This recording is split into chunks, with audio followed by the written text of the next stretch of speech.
Hello, church, and welcome to another daily devotion, daily bread for days when we are apart. So I was talking to our custodian, Carl. You know him. Lovable guy, gentle guy. Carl came in today troubled, saying, I was in Target trying to get some last-minute things that my wife and I were running out of, and a fight broke out in the aisle between 4 women. Punches flying, blood flowing, police come flying in. I thought, what the heck is going on? You know, we're not at the point of like the Animal House looting and pillaging and people going crazy in the streets when Delta, whatever they are, you know, started to go crazy. But it sure feels like some people are losing their grip, and some of the worst of us is coming out. And so I looked at the book of Philippians, Paul, and there's a situation in the church of Philippi, and hear these words in Philippians chapter 4. I urge you, Euodia, and I urge Syntyche, to be of the same mind in the Lord. And I ask you, my brothers and sisters in this faith community, my loyal companions, help these women. Help these women. Those who have struggled with me in the work of the gospel, together with Clement and the rest of my co-workers, whose names are in the book of life. Help them in their struggle, in their friction with each other. As I was driving to work today, I was thinking how many stay-at-home folks, stay-at-home moms and dads are there with their kids now. How many people who don't have time off are being told that their hours are being cut back, their stores are closing, and how many people have to go to work because they don't have sick time, but their kids are home. Now they don't have coverage. How are we going to make the ends meet? How are we going to pay the bills? And more fear, more and more desperation. So I thought to myself, instead of hoarding up, instead of going to the store and filling 3 shopping carts, instead of buying up every last supply, as Christians witness today, food for thought, what would it look like if we intentionally reached out to our local businesses, our mom and pop stores, asking them, can we buy gift cards while your store shop is closed to the public? Can we do ways to help you through this struggle in this time of anxiety and fear?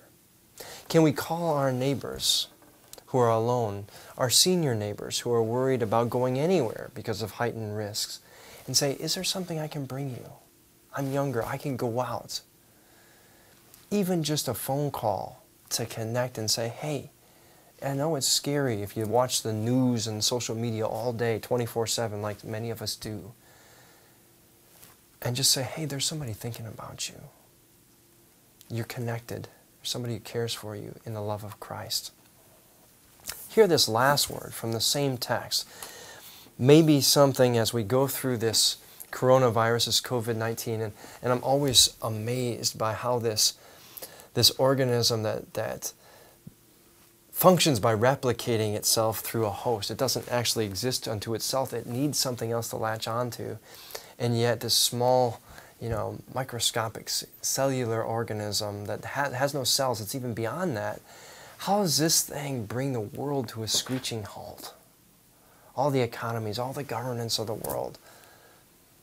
It can't even be physically seen with the eye, but man, all of a sudden, all the control we thought we had is gone. All the shopping, and all the malls and fast food, all this stuff is all of a sudden up for grabs. And we're brought to our knees in a moment of clarity, I hope. Hear these words of Paul. Rejoice in the Lord. Again I say, rejoice in the Lord. Because you have revived your concern for me, but had no opportunity to show it. Not that I am referring to being in need. Now hear these are important. For I have learned to be content with whatever I have. I know what it is to have little, and I know what it is to be having plenty. In any and all circumstances I face, I have learned the secret of being well fed and of going hungry, of having plenty and of being in need. I know I can do and face all things through Him who gives me strength. Wow. I mean, I think about before all this happened, and the idea of any of us being content with what we've got. How many of us can really say, yeah, I was contented? When my neighbor says, oh, there's a new iPhone 10 coming out. Well, let's go in line. Let's wait.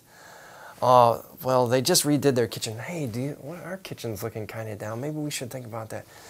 Oh, they're going on vacation. Maybe we should go on vacation. Oh, their kid's an honor roll student. How's our kid's grades? And it's always this comparison game of not enough. Always a scarcity. We're not enough.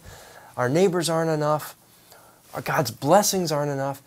And here again, Paul, as we're kind of brought to our knees, as everything grinds to a halt, as there is no normal right now, right? It's a strange, weird time. Spend a lot of time watching out the window and doing 24/7 live feeds on TV, which doesn't help any of us as we get this heightened anxiety. And Paul says, hey, hold up a minute. I can do everything. I can face everything from Him who gives me strength, because whether I don't have food or I have it, whether I'm doing great or I'm struggling, I'm content because God's at the heart of my life.